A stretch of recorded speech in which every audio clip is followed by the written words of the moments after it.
One final point. All innovation is done in the face of uncertainty. I like to think of it as shooting arrows in the fog. You cannot see the target clearly. What are the rules for such a seemingly foolhardy endeavor?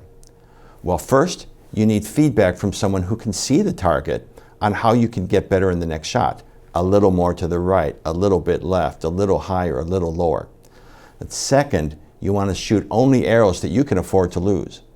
How does that apply to innovation? If you are shooting arrows in the fog, you need to measure your efforts with a financial analysis that fits the situation.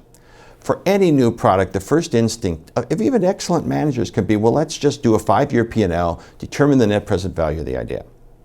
Sounds good, but given the fog, it's going to be a guess at best case. It's never wise to assume you know more than you do. And if someone presses you, better to get a common understanding up front about the actual situation than to create disappointment later. The real instinct is real options thinking. The right instinct is real options thinking.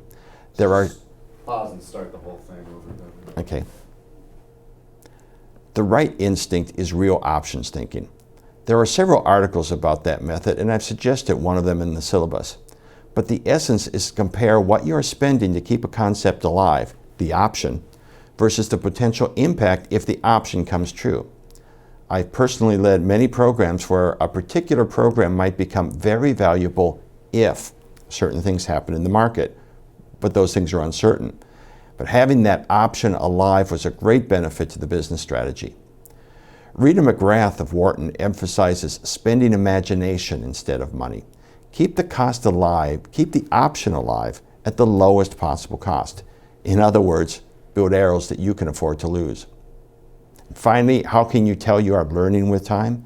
As you learn, you will be better able to predict sales and costs in a given period. In other words, the finances eventually will offer proof that you are getting closer to the target and learning to succeed in the marketplace.